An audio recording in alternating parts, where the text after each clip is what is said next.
بسم اللہ الرحمن الرحیم. اپنا وزیر آباد کے ساتھ میں ہوں نہیں ہوں.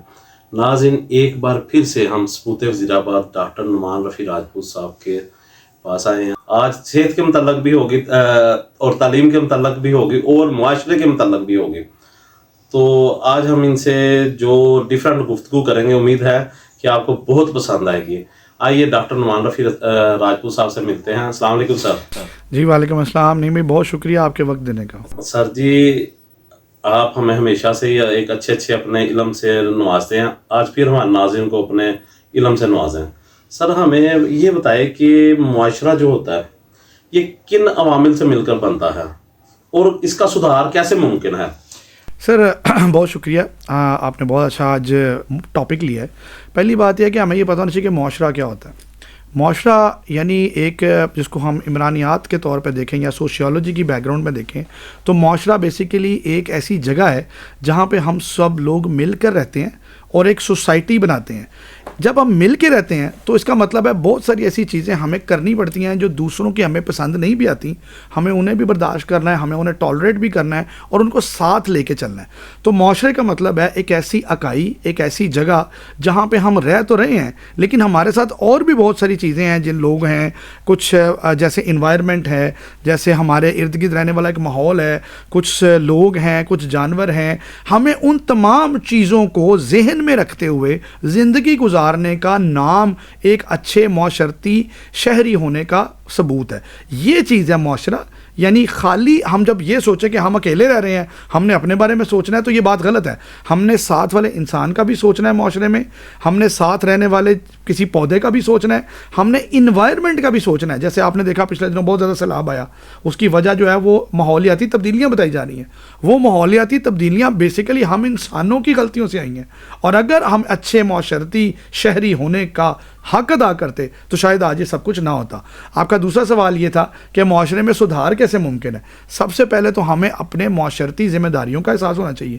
ہمیں یہ پتہ ہونا چاہیے کہ ہمیں بحیثیت انسان اللہ تعالیٰ نے زمین پہ کیوں بھیجا اور اللہ تعالیٰ نے ہم پہ بحیثیت انسان کون کون سی ذمہ داریاں دیں اور ہم ایز اے انسان جانوروں سے بہتر کیوں ہیں. اگر آپ کو یہ لگتا ہے کہ ایک انسان کو اللہ تعالیٰ نے زمین پہ بھیجا ہے اور ایک جانور کو بھیجا ہے، دونوں کھانا کھاتے ہیں، دونوں پخانہ کرتے ہیں، دونوں اپنے بچے پیدا کرتے ہیں، دونوں مر جاتے ہیں، تو مجھے بتائیں کہ انسان اور حیوان کی زندگی کا کیا فرق ہے؟ معاشرے میں اساتذہ کرام، علماء کرام کی کیا اہمیت ہے؟ دیکھیں جی، سب سے پہلی بات یہ ہے کہ ہم نے ابھی یہ ڈیسائیڈ کیا کہ معاشرہ کیا ہوتا ہے اور معاشرے میں رہنے کے کیا اصول ہیں. تو جب ہم کوئی رہنما اصول متعین کرتے ہیں معاشرے میں رہنے کے اور معاشرے میں رہنے کے لیے گائیڈ لائنز متعین کرتے ہیں، تو ہم میں سے کون ایسے لوگ ہیں جو ان گائیڈ لائنز کو بناتے ہیں اور جو ان گائیڈ لائنز کے اوپر جو ہے وہ عمل کرا سکتے ہیں. تو دو ایسی بڑی شخصیات ہیں جو کہ معاشرے کو سدھارنے میں 100% اپنا کردار ادا کر سکتے ہیں اور معاشرے کے اوپر اپنا اثر چھوڑ سکتے ہیں. یہ دو جو عوامل ہیں سب سے بڑے، وہ ہیں اساتذہ کرام اور نمبر 2 ہمارے محترم علماء کرام. آپ کسی بھی استاد کو یا کسی بھی عالم کو دیکھ لیں، اس کا کام ہمیشہ یا اس کی خواہش ہمیشہ یہی ہوگی کہ معاشرے میں وہ ویلیو ایڈ کرے، معاشرے میں بہتری کا کوئی کام کرے یا معاشرے کو پازیٹیو سینس میں لے کے جائے. اس لیے میرے خیال میں اگر آپ معاشرے کو سدھارنا چاہتے ہیں تو آپ کو اپنے بیسٹ اسٹوڈنٹ علماء بنانے پڑیں گے یا اساتذہ کرام بنانے پڑیں گے. اچھا سر، یہ بتائیں رول ماڈل کون ہے؟ ہمارے اساتذہ کرام یا ٹک ٹاکرز؟ ہمیں کن کی پیروی کرنی چاہیے؟ بات کروں گا نبی کریم صلی اللہ علیہ وسلم کی. ان کا اسوہ حسنہ جو ہے وہ ہمارے لیے ایک مکمل ضابطہ حیات ہے. تو وہ ہمارے رول ماڈل ہیں ہر لحاظ سے. اگر آپ دنیاوی بات کرتے ہیں، صرف دنیاوی، ہم علمی بات کرتے ہیں، پاکستان کی بات کرتے ہیں، تو قائد اعظم محمد علی جناح دیکھ لیں، علامہ اقبال دیکھ لیں، مولانا محمد علی جوہر دیکھ لیں، مولانا ظفر علی خان دیکھ لیں. یہ وہ لوگ ہیں جنہوں نے معاشرے میں اپنا کردار ادا کیا، معاشرے میں ایک نئی سوچ دی، تحریک دی اور لوگوں نے ان کو فالو کیا. رول ماڈل سے مراد یہ ہے کہ معاشرے کی بہتری کے لیے کوئی ایسا شخص جو کوئی ایسا کام کر رہا ہے، جو لوگوں میں تحریک پھونک رہا ہے، جو لوگوں میں جان ڈال رہا ہے، جو لوگوں کو موٹیویٹ کر رہا ہے، جو لوگوں کو اتنا ایکٹیو کر رہا ہے کہ لوگ کوئی اچھا کام کریں، تو یہ لوگ میرے لحاظ میں رول ماڈل ہیں. اچھا، اب رول ماڈل 2 طرح کے ہو سکتے ہیں. یا رول ماڈل کوئی نیک کام میں ہو سکتا ہے یا کوئی رول ماڈل بد کام میں بھی ہو سکتا ہے، یا جس کو ہم کہہ لیں کہ بیڈ افیئرز میں بھی ہو سکتا ہے.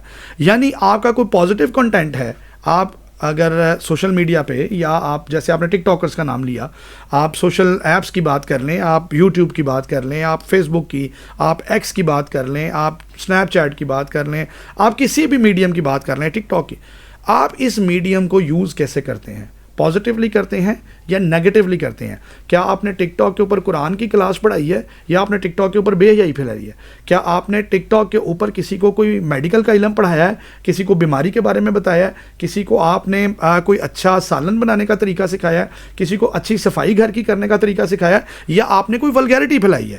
تو میرے خیال میں TikTok is not bad, content is bad. اگر آپ کا کنٹینٹ اچھا ہے, صاف ہے, ستھرا ہے, تو ویلکم, آپ کو کرنا چاہیے.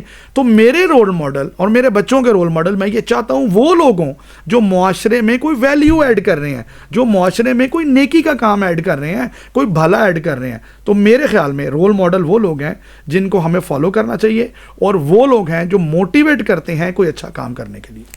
اچھا سر, ہمیں یہ بتائیے, آپ نے معاشرے کے سدھار کے لیے ایک کتاب لکھی ہے. ویسے میں اس کتاب کو نا آپ کو چھیڑتا بھی, آپ بڑا خوبصورت سیاہ جھوٹ بولتے ہیں, تو وہ سر وہ آپ نے جو سیاہ جھوٹ کتاب لکھی ہے اس کا کیا مقصد ہے؟ جی, میں آپ کو سب سے پہلے تو یہ بتاؤں کہ مجھے یہ سوال ہر جگہ پہ, میں ہر چینل پہ جاتا ہوں, میں ہر پوڈ کاسٹ میں جاتا ہوں, میں کہیں بھی بات کروں تو مجھے سب سے پہلے یہ سوال کیا جاتا ہے کہ میں ایک ڈاکٹر ہوں, میرا کام لوگوں کو شفا پرووائڈ کرنا ہے, مطلب اس کے لیے ہیلپ کرنا ہے, علاج کرنا ہے, تو میں یہ کتابیں لکھنے کی طرف کیوں آیا ہوں؟ تو میں اس کا ہر جگہ پہ جواب دیتا ہوں. میں آج ناظرین کو پھر بتاؤں گا کہ میں ایک معاشرے کا حصہ ہوں. میں جس معاشرے میں رہ رہا ہوں وہاں پہ میری اولاد, میرے بچے رہ رہے ہیں, میری فیملی رہ رہی ہے, میرے لوگ رہ رہے ہیں, میرے بہن بھائی رہ رہے ہیں, میرے محلے دار رہ رہے ہیں, میرے جاننے والے رہ رہے ہیں.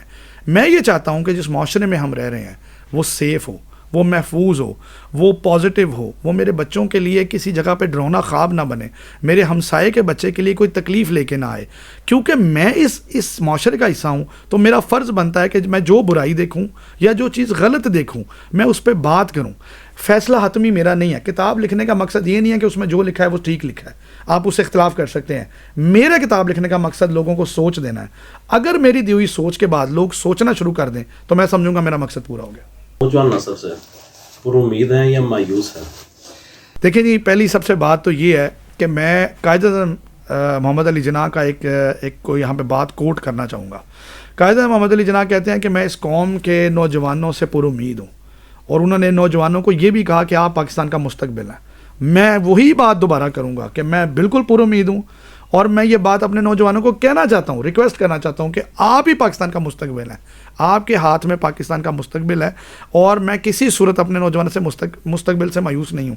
صرف ایک بات ہے جو میں کہنا چاہتا ہوں اور سمجھانا بھی چاہتا ہوں کہ آج کل کا جو دور ہے, آج کل کا, اس کے اندر سوشل میڈیا بہت تیزی کے ساتھ اپنا اثر دے رہا ہے, اور آپ اس کو چھوڑ کے زندہ نہیں رہ سکتے, کیونکہ سوشل میڈیا ایپس جو ہیں ان کے اوپر آپ کے پازیٹیو کام بھی بہت زیادہ ہیں.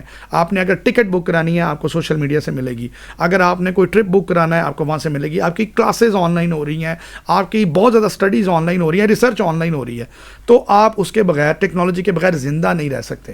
لیکن میرا آج کا جو مشورہ ہے اپنے نوجوانوں کو کہ آج یہ سیکھ لیں کہ آپ نے سوشل میڈیا کے اوپر کنٹینٹ پازیٹیو دیکھنا ہے, نیگیٹو دیکھنا ہے, یا آپ نے کس کنٹینٹ کا حصہ بننا ہے. یاد رکھیے گا جو کنٹینٹ ہم اپنے موبائل پہ دیکھتے ہیں وہی آرٹیفیشیل انٹیلیجنس ہمیں بار بار دکھاتی ہے. اچھا بھائی جان, آپ کو آج کے نوجوان نسل سے کو آپ کیا پیغام دینا چاہتے ہیں؟ سر, میں آپ کے اس پوڈ کاسٹ کے ذریعے اپنے نوجوانوں کو یہ پیغام دینا چاہتا ہوں. سب سے پہلے آپ دو چیزوں کے اوپر کام کریں. نمبر 1, آپ اپنی ذہنی صلاحیتیں بڑھائیں. ذہنی صلاحیتیں یعنی مینٹل کیپیسٹی آپ کی تب بڑھے گی جب آپ کے پاس علم اور نالج ہوگا, اور نالج کا خزانہ کتاب ہے. تو میری درخواست ہے کہ تمام نوجوان کتاب کے ساتھ دوستی کریں اور کتاب سے علم سیکھیں. اب کتاب کی بہت ساری شکلیں ہیں, آپ اسے PDF میں پڑھیں, آپ اسے ہارڈ کاپی میں پڑھیں, آپ اخبار پڑھیں, آپ روزانہ کی بنیاد پہ کوئی چیز ایڈ کریں, جو مرضی کریں, لیکن آپ کو کتاب سے دوستی کرنی پڑے گی. دوسری چیز جو میں آپ سے ریکویسٹ کروں گا کہ آپ اپنی صحت کے اوپر توجہ دیں, آپ اپنی صحت کو پریورٹی بنائیں. کیوں؟ کیونکہ اگر آپ صحت مند نہیں ہیں تو پاکستان کا مستقبل خطرے میں. آج کا نوجوان جو ہے پاکستان کے لیے کتنا اہم ہے, یا امت مسلمہ کے لیے کتنا اہم ہے؟ یہ بہت اہم سوال ہے, اور یہ میں اپنے اب ہر لیکچر میں اور اپنے ہر کالم میں اور اپنی ہر ویڈیو میں اب یہ بات بار بار اپنے نوجوانوں کو بتا رہا ہوں کہ جیسے علامہ اقبال نے کہا تھا نا کہ آپ نے صداقت کا، لیاقت کا اور شجاعت کا سبق پڑھنا ہے، کیونکہ آپ سے دنیا کی امامت کا کام لیا جائے گا۔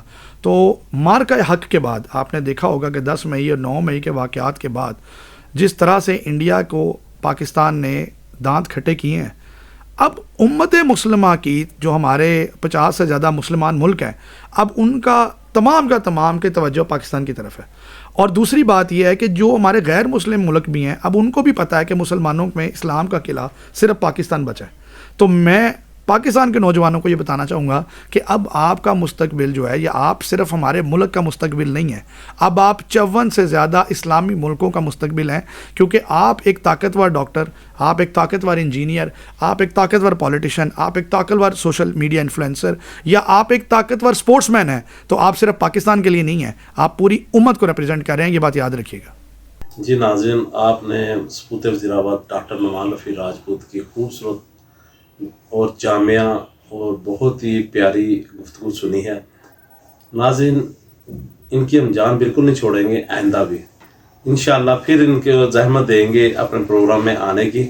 اجازت دیجیے، اللہ حافظ، پاکستان زندہ باد۔